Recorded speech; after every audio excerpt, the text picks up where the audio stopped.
تصور کیجئے ایک ایسا بچہ جس نے صرف 10 سال کی عمر میں پورا قرآن حفظ کیا۔ جہاں ہم اور آپ کھیل رہے ہوتے وہ 16 سال کی عمر میں ڈاکٹر بن چکا تھا، اور لوگ تب حیران ہوئے جب اس نے 17 سال کی عمر میں بخارا کے بادشاہ کو موت کے منہ سے نکال کر لایا، اور صرف 21 سال کی عمر میں اس نے اپنی زندگی کی پہلی کتاب لکھی، اور آگے چل کر اس نے اپنی پوری زندگی میں 450 کتابیں لکھی۔ میں بات کر رہا ہوں ابن سینا کی۔ وہ صرف ایک ڈاکٹر نہیں تھا، وہ ایک سائنٹسٹ، فلسفر اور ایک رائٹر بھی تھا۔ لیکن سوال یہ ہے کہ یہ عام سا بچہ اتنا بڑا جینیس بنا کیسے؟ تو ٹائم نکالنے کے لیے شکریہ۔ آئیے آج کی کہانی کو شروع کرتے ہیں۔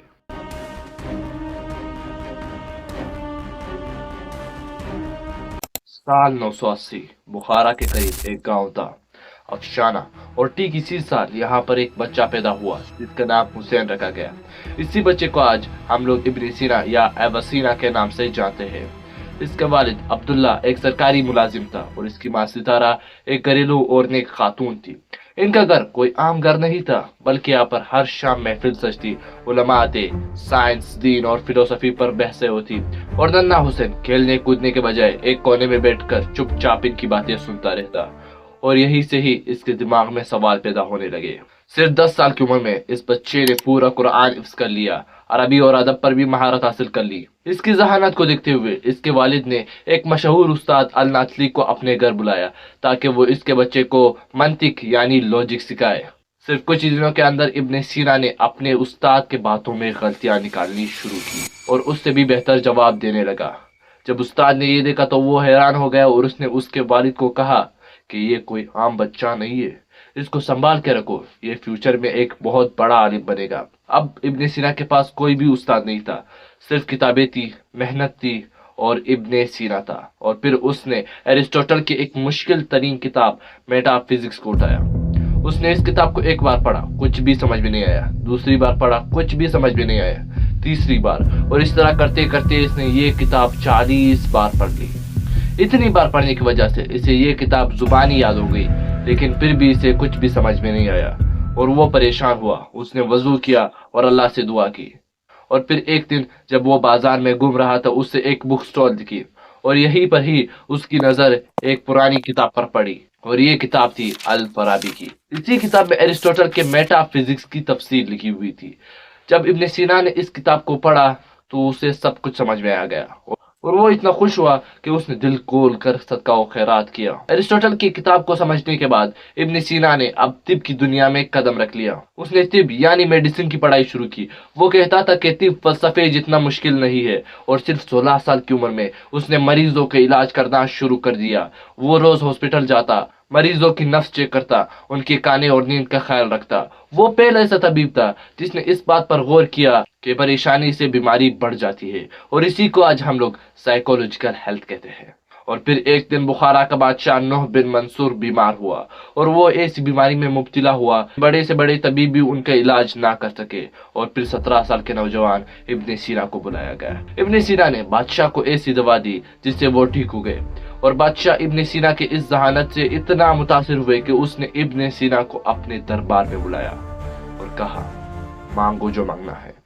ابن سینا نے سونا یا چاندی مانگنے کے بجائے شاہی لائبریری میں جانے کی اجازت مانگی۔ یہ لائبریری کوئی عام لائبریری نہیں تھی، بلکہ یہاں پر شہزادوں، وزیروں، بڑے بڑے علماء اور صرف بادشاہ ہی جا سکتے تھے، اور یہاں پر عام عوام کو آنے کی اجازت نہیں تھی۔ یہاں پر کتابوں کے ڈھیر لگے ہوئے تھے اور ہر قسم کا علم موجود تھا، اور پھر بادشاہ نے ابن سینا کو اس لائبریری میں جانے کی اجازت دی تھی۔ اس لائبریری میں ابن سینا نے اپنے زندگی کے 3 سال گزارے۔ وہ صرف دن رات اس لائبریری میں بیٹھے رہتے اور پڑھتے رہتے۔ ابن سینا کہتے تھے کہ اس لائبریری میں میں نے وہ کتابیں پڑھی جن کا لوگوں نے باہر نام بھی نہیں سنا ہوگا، اور صرف 21 سال کی عمر میں ابن سینا نے اپنی پہلی کتاب لکھی، المجموع۔ یہ سب علوم کا انسائکلوپیڈیا تھا۔ ابن سینا کی شہرت ابھی بلندیوں پر تھی کہ اچانک حالات بدل گئے، اور پھر ابن سینا کا والد کا انتقال ہو گیا، اور بخارا پر کراخانیوں نے حملہ کر دیا، اور وہ عظیم لائبریری جہاں پر ابن سینا نے اپنی زندگی کے 3 سال گزارے تھے اور وہاں پر علم حاصل کیا تھا، اس کو جلا دیا گیا۔ اب ابن سینا کے لیے اپنے گھر میں رہنا محفوظ نہیں تھا، سو اس لیے اس نے اپنا بیس بدلا اور بخارا سے نکل گیا، اور اس کے بعد وہ خوارزم کے کیپٹل گرگانج پہنچے، اور وہاں پر اس ٹائم مامونی خاندان کی حکومت تھی، اور وہاں کا بادشاہ سلطان علی بن مامون نے ابن سینا کا استقبال کیا، اور پھر یہاں پر ابن سینا کی ملاقات اس ٹائم کے دوسرے سب سے بڑے سائنسدان کے ساتھ ہوئی، یعنی البیرونی۔ یہ تاریخ کا وہ عظیم لمحہ تھا جب اس ٹائم کے دو سب سے بڑے دماغ ایک ہی دربار میں موجود تھے، ابن سینا اور البیرونی۔ ان دونوں نے یہاں پر مل کر روشنی کی رفتار پر کام کیا، اور اس کے ساتھ ساتھ انہوں نے فلسفے کی نئے راہیں بھی تلاش کی۔ ابن سینا نے یہاں پر صرف طب نہیں بلکہ ریاضی اور فلکیات پر بھی کئی اہم مقالے لکھے۔ ابن سینا نے البیرونی کے ساتھ مل کر زمین کی پیمائش اور ستاروں کی حرکت پر بھی کام کیا۔ ابن سینا کو پھر سے گرگانج میں گھر جیسا سکون ملنے لگا، لیکن یہ سکون زیادہ دیر نہیں چلا، کیونکہ اس ٹائم کے سب سے طاقتور سلطان محمود غزنوی نے خوارزم کے بادشاہ کو خط لکھا کہ تمہارے دربار میں موجود تمام بڑے علماء کو میرے پاس غزنی بھیج دو، ورنہ جنگ کے لیے تیار رہو۔ خوارزم کے بادشاہ میں اتنی طاقت نہیں تھی کہ اس ٹائم کے سب سے خطرناک بادشاہ سلطان محمود غزنوی سے پنگا لے، لیکن وہ ساتھ ساتھ علماء کی بہت عزت بھی کرتا تھا۔ اور پھر ایک دن اس نے چپ چاپ علماء کو اپنے دربار میں بلایا اور کہا، اب فیصلہ آپ لوگ کریں، آپ کو جانا ہے یا نہیں۔ البیرونی نے حالات کو دیکھتے ہوئے جانے کا فیصلہ کیا، لیکن ابن سینا نے انکار کر دیا، کیونکہ وہ ایک آزاد انسان تھے اور وہ کسی بادشاہ کے قید میں رہ کر کام نہیں کرنا چاہتے تھے۔ اور پھر ایک رات اندھیرے کا فائدہ اٹھاتے ہوئے وہ خوارزم سے نکل گئے، اور انہی کے ساتھ ان کا ایک ساتھی بھی اس سفر میں شامل تھا۔ اب ابن سینا کے سامنے صرف ایک ہی راستہ تھا، صحرائے قراقم۔ یہ دنیا کے سب سے خطرناک ریگستانوں میں سے ایک تھا۔ یہ سفر کسی قیامت سے کم نہ تھا، تپتی دھوپ، ریت کے ہولناک طوفان، اور کئی دنوں تک پانی کے قطرہ بھی نہ ملنا۔ اور پھر اسی سفر کے دوران ابن سینا کے ساتھی دم توڑ گئے، پیاس اور تکن کی وجہ سے۔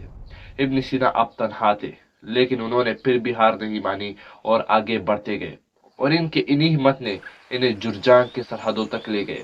جرجان جو آج ایران کا ایک علاقہ ہے۔ ابن سینا جرجان اسی امید پر پہنچے تھے کہ وہاں کا بادشاہ قابوس اس کی حفاظت کرے گا، لیکن جیسے ہی وہ جرجان پہنچا تو اسے ایک اور صدمہ لگا۔ وہاں کے لوگوں نے قابوس کے خلاف بغاوت کر دی تھی اور اسے قتل کر دیا تھا۔ اب ابن سینا ایک ایسے شہر میں موجود تھے جہاں ان کا کوئی بھی سہارا نہیں تھا، اور دوسری طرف سلطان محمود غزنوی کے سپاہی اس کے تلاش میں جگہ جگہ چھاپے مار رہے تھے۔ اپنی جان بچانے کے لیے ابن سینا نے اپنی اصل پہچان چھپا لی اور ایک عام طبیب کی طرح لوگوں کا علاج کرنے لگا۔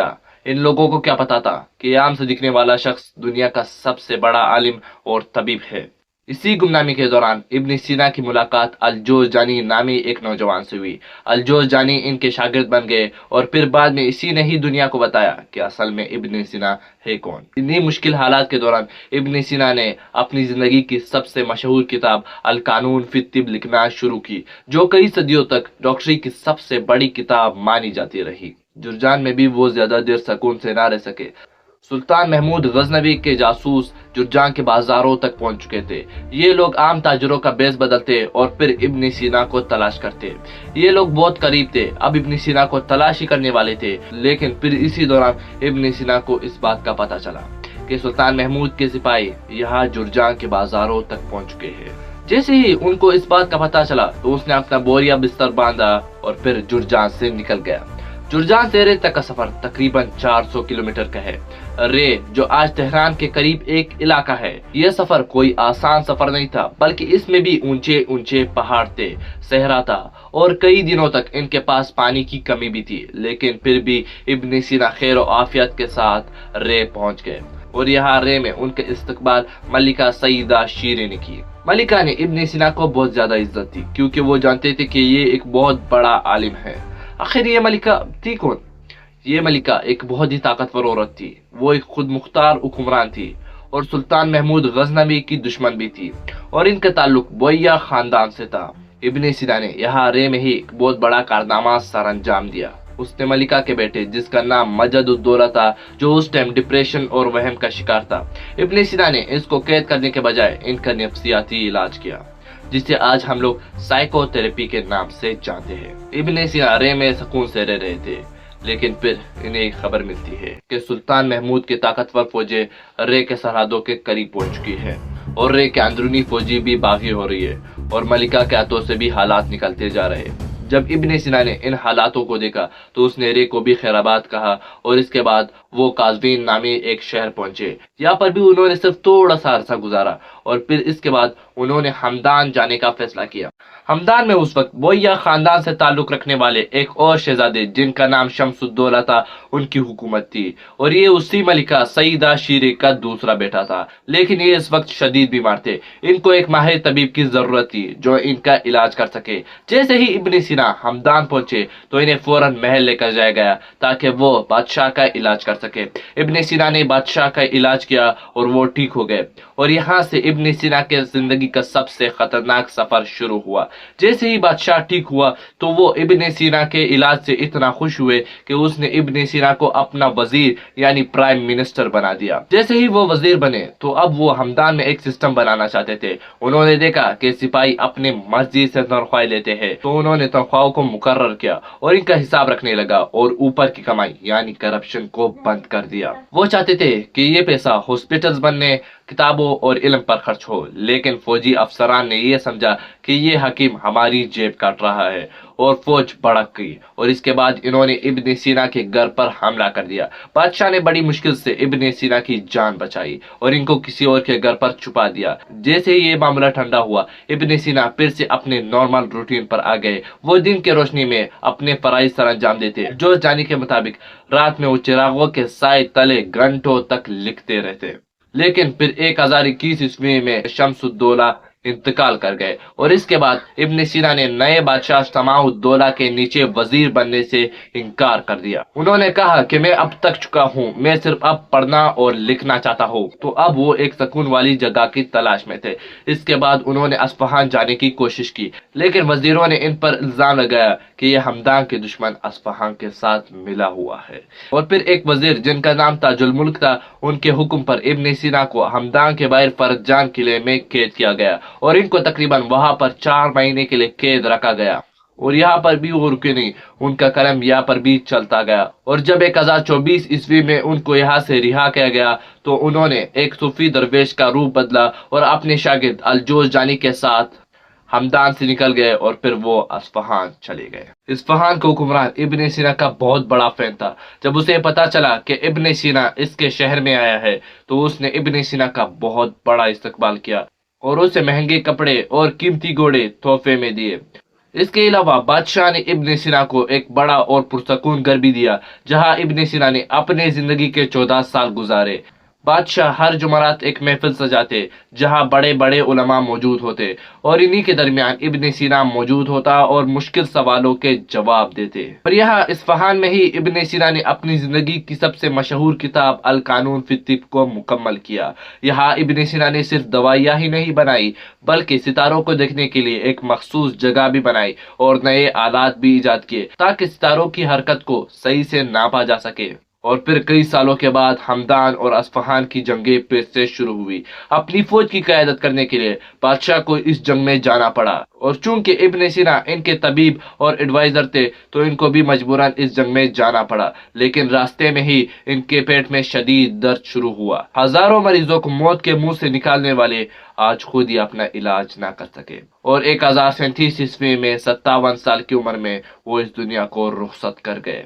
لیکن ان کی کتاب القانون فی الطب دی کینن آف میڈیسن 600 سال تک یورپ اور ایشیا کے ٹاپ میڈیکل یونیورسٹی میں پڑھائی گئی، اور ان کو یورپ میں ایوسینا کے نام سے پکارا گیا اور ان کو پرنس آف فزیشینز کا لقب بھی دیا گیا۔ ابن سینا نے اپنی زندگی میں 450 کتابیں لکھی، جن میں سے آج صرف 240 ہی دنیا میں بچی ہے۔ آج کی کہانی یہاں پر ختم ہوتی ہے۔ سبسکرائب کرنا نہ بھولیے۔